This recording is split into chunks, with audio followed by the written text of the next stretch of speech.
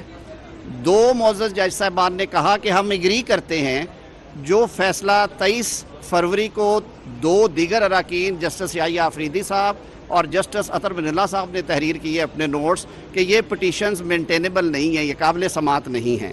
اور ساتھ انہوں نے کہا کہ ہم یہ بھی سمجھتے ہیں کہ وہ جو 2 جج صاحبان کے فیصلہ جات ہیں وہ آج کے اس فائنل آرڈر کا حصہ ہیں. تو میرے خیال میں اس کے بعد نہ ریویو کی ضرورت ہے، نہ فردر تشریح کی ضرورت ہے. میں نے اپنا ذاتی موقف دیا تھا.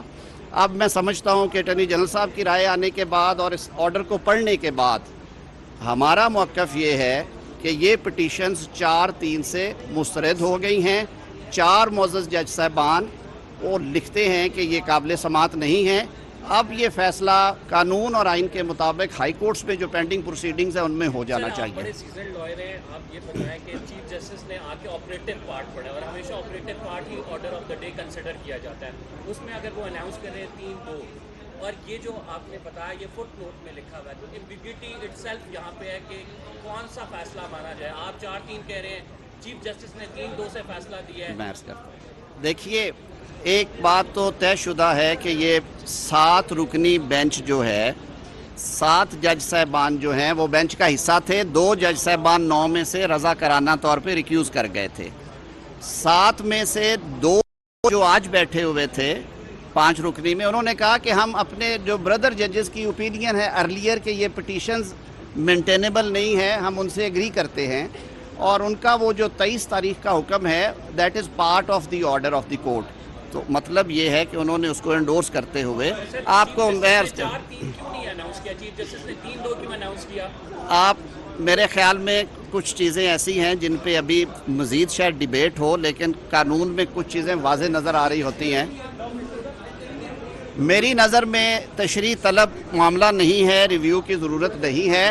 اگر اس سے کسی کو اختلاف ہے، کل کو کوئی سچویشن آئی تو جس کو اس سے اس تشریح سے اختلاف ہوا وہ جا کے تشریح کرا لیں گے. میری نظر میں تو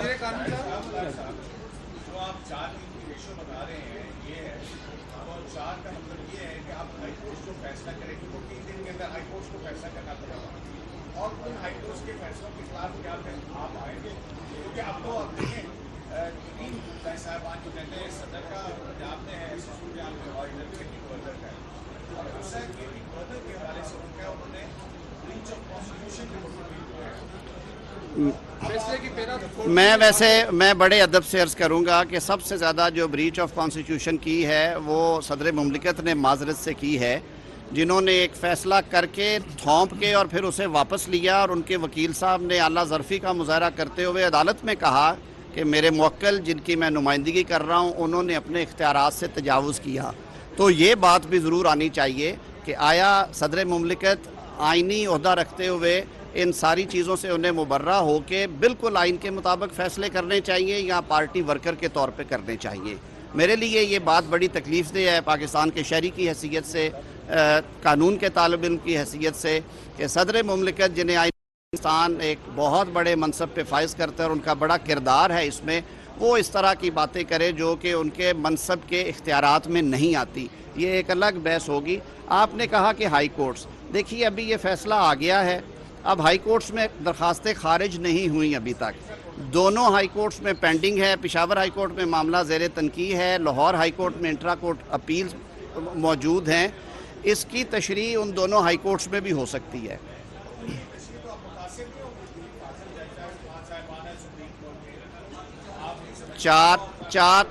چار فاضل جج صاحبان ہی نے کہا ہے کہ آپ اس کا فیصلہ کریں، ہائی کورٹ سے اس کا فیصلہ کریں. بہت